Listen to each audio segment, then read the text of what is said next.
is a depreciating Luxo barge right here, the Bentley Continental GTC V8S, and I've been living with this car for a week and I'm going to answer a few questions. Number one, how does a 10-plus-year-old car feel like in 2025? Does it feel old? Does it feel dated? And more importantly, you can pick one of these up for £40,000. So, should you go and buy one or should you avoid? Well, we're about to find out. You got 40 grand, you want something that does a bit of everything. Long distance cruising, has a great soundtrack, built like a tank, yet can be a sports car all in one. This is definitely a contender. I've driven one of these before, years and years back when the channel was called Sideways Sid, remember that? And I liked it then, and I still like it now. It is a phenomenal bit of kit.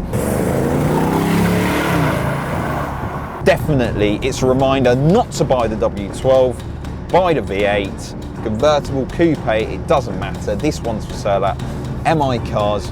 Link is in the description down below. If you've got 40 grand, go and get yourself one of these, because I'll tell you what, this might be the car for the right person. I have loads of motors on test. When they go, and I sort of forget about it. This is going to be one of them where I'm going to be a little bit upset about this leaving. And which means I've got to work harder, upload a few more videos, and buy my own Continental GTC V8S. So, it's great to drive. It has a terrific engine note, to the point where you'd almost buy the car because of it. Great powertrain, beautiful interior, you feel special, you can get girls' numbers, you can put your mates in it, you can use it every day, it's somewhat sensible to run. I suppose if the air suspension went, you'd be a little bit, you know, in the pickle, but hey, it is what it is.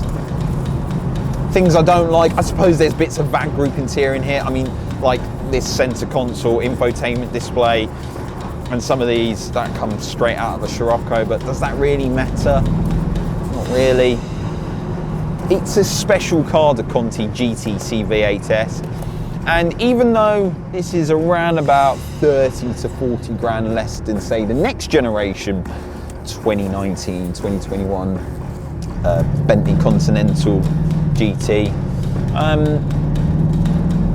this is still a great contender. And like I said, that noise, it is good.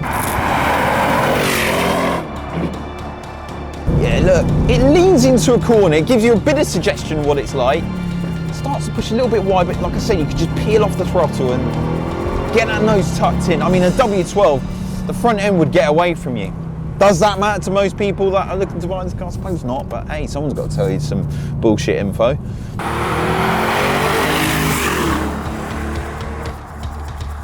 Roof down.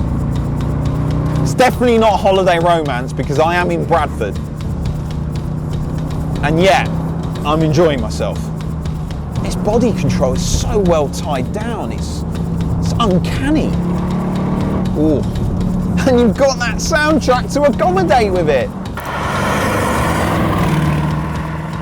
And then once you're done, you can stick it in D. You don't even have to have the valves open. In S, it opens up the valves for the sports exhaust, but even then you still get a nice bit of woofle. I like this car. I like this car a lot. I need to work harder. Who would have thought someone like me would like a Bentley Continental GT? I've always liked them, but in this powertrain, I like it even more. What's the new one like? Bentley, if you're watching, can I borrow your new one, please? And could I take it to a track like we did with the GT Speed, Silverstone, and hoon it around? Because that'd be great. Cheers. So yes, the GTC V8S doesn't feel old, still feels new. I love the simplicity, love the way it drives, I love its ability to just be a mile muncher and then somewhat becomes a kind of sports car slash Evo 10 all in one. The noise is the star of the show, the interior is lovely, it looks like a thug, still has presence. I just Can't help but do that though.